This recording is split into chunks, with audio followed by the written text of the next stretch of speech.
So this is the pronunciation key that is in my book, Phrase by Phrase, Pronunciation in American English. And on page 20, Roman numeral 20, which is XX, there is the pronunciation key. And the pronunciation key uses the IPA, which stands for International Phonetic Alphabet. Now, the International Phonetic Alphabet is modified a little bit for each target language, for each purpose. So maybe you're familiar with some of these symbols that represent phonemes or sounds in a language. And these are the ones that you will find used in the book Phrase by Phrase. So at this time, I'm going to let you listen to the sounds of each of the phonemes that are represented by a particular symbol, along with a common word with that sound in it. So first we'll look at the group called consonants. We have the letter B, which is exactly like the alphabet letter B, and this is the sound B, B, as in baby, B, baby. The next one shows the letter D, as in the regular alphabet, and this represents the sound D, D, as in do, do. The next one is a Greek letter. This one is not in the English alphabet. It represents the sound th, as in this, th, this. The next symbol is a combination of the letter D and another symbol for the j sound. This together makes the sound j, j, as in jail, j, jail. The next one is the letter F, as in the regular alphabet. This represents the sound f, as in fall, f, fall.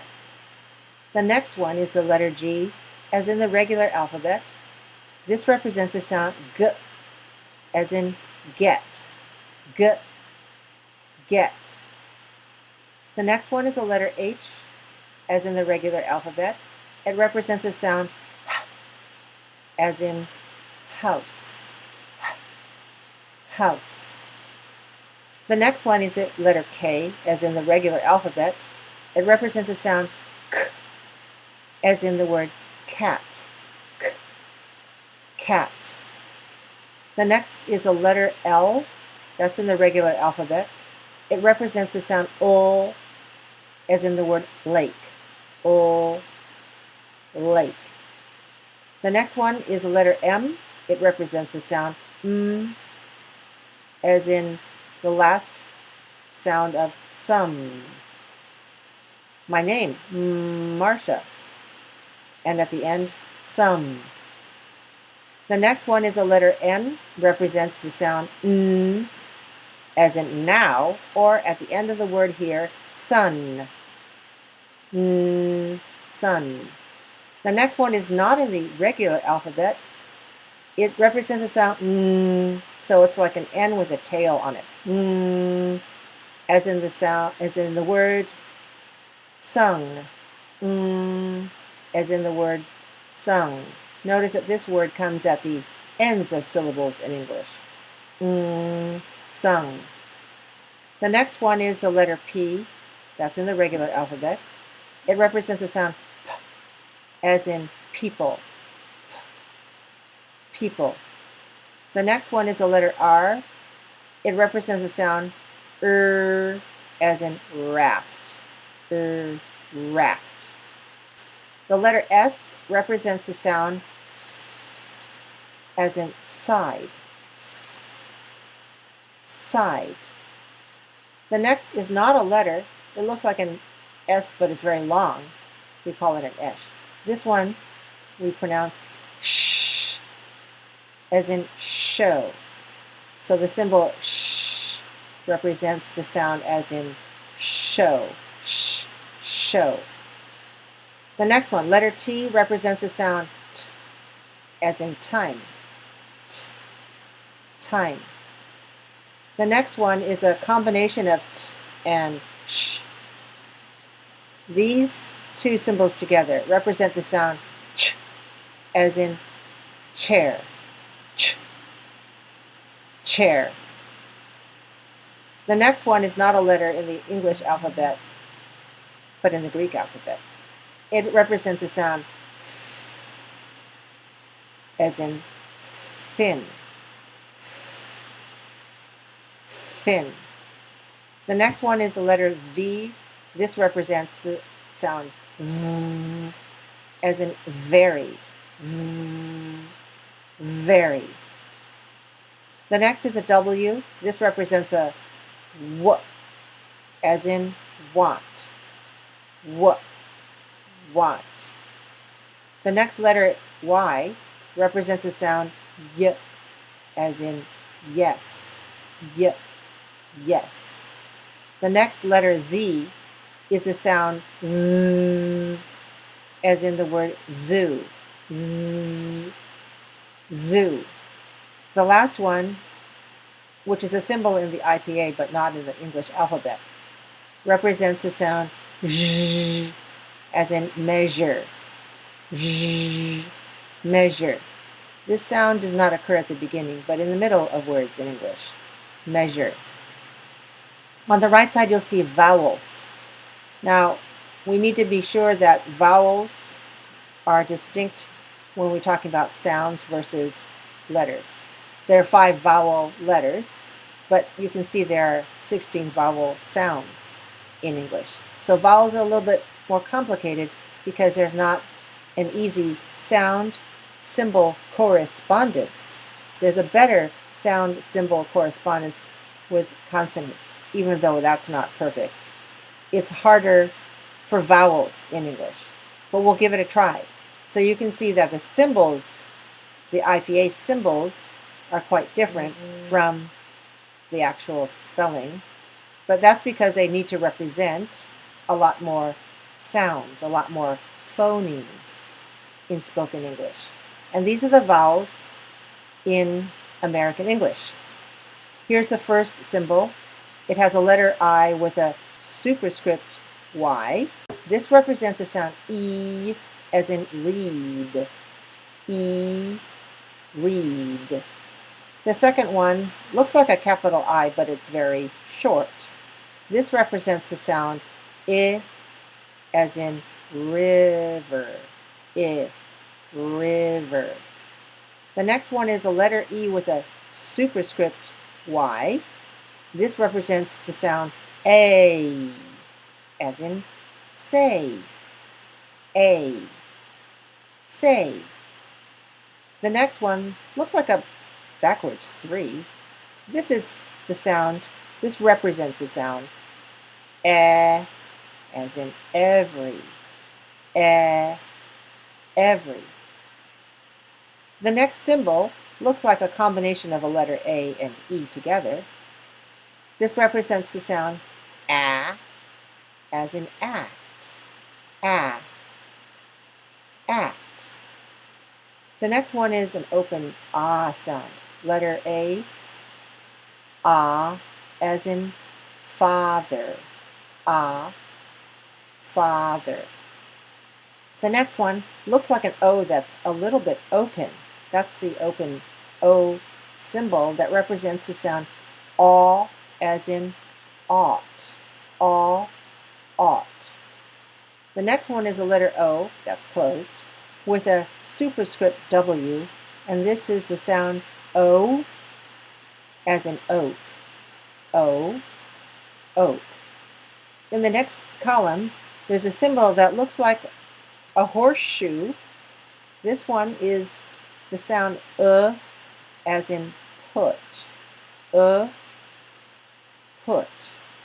The next one is a letter U with a superscript W, and that's the sound oo, as in shoe. Oo, shoe. The next one is an upside down V. This is a symbol for the sound as in cut. Cut. The next one looks like an upside down E with a hook on it. This represents the sound as in earn, earn.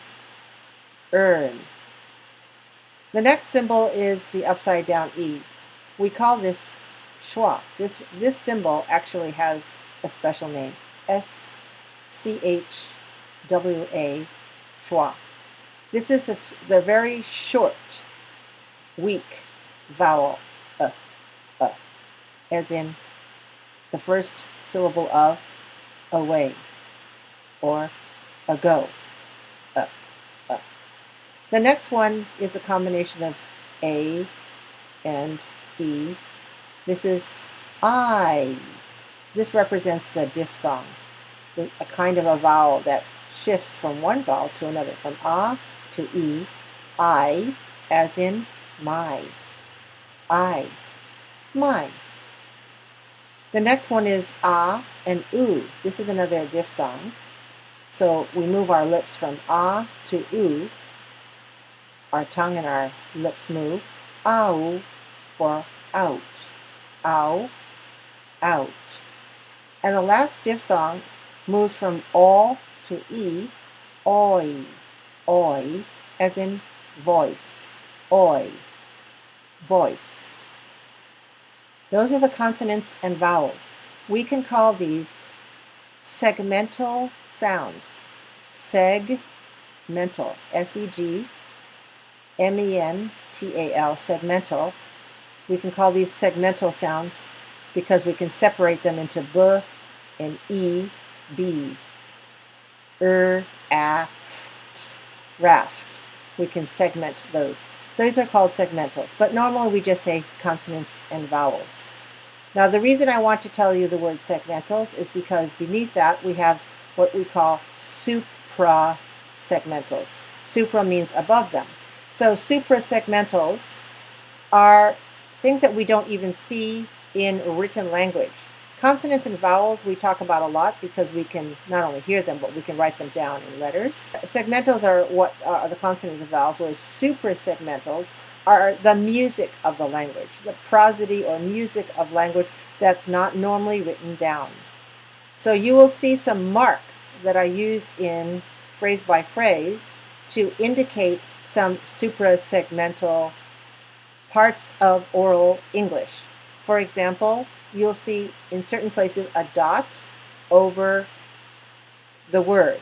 All right, if you see more than one dot, that means there are two syllables. So a dot over a vowel indicates a syllable.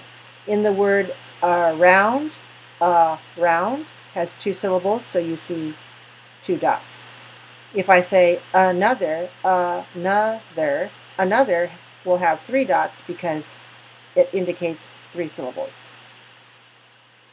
Now when we have two or more syllables, one of them is stressed. So sometimes you'll see in the book a stress mark or an accent over a syllable, and that indicates a stressed vowel. So for example, around is stressed on the second syllable, so there is an accent over the second one to indicate that's the one that is longer, clearer, higher than the other syllables. It's a stressed syllable. Sometimes you see a slash through a vowel. That indicates a reduced vowel. That means it's shorter, and it's weaker, and it's lower, and it's not as loud.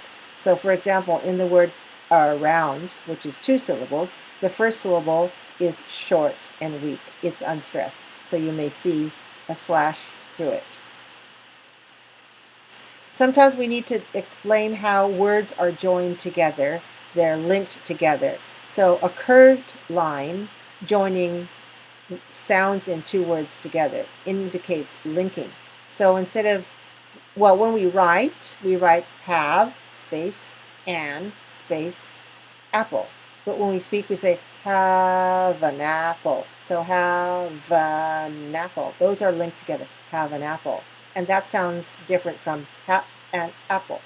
Have an apple. So linking is shown by curved lines between words to indicate join or link these words, blend them together.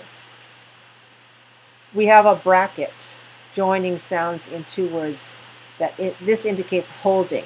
So we say we write last space time. But when we speak it last time, the T, we don't release it. We don't say last time. We want to hold on to it and say last time, last time. So there you will see a bracket to show those two T's. Just hold them from one to the next. And finally, we want to show intonation. Intonation is not something that we ever write in a book. So you'll see lines over a phrase that show you how the voice should go up and down. So if we see only a sentence that says, she's a student, she's a student, I sound like a robot. I don't have any intonation, no pitch change.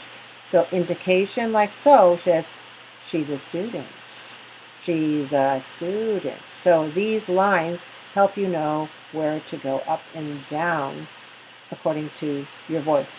So that's an introduction to the pronunciation key of phrase by phrase. You'll see this on page XX or page 20, Roman numeral 20, just before chapter 1. And you can refer back to this pronunciation key as you're working through the textbook.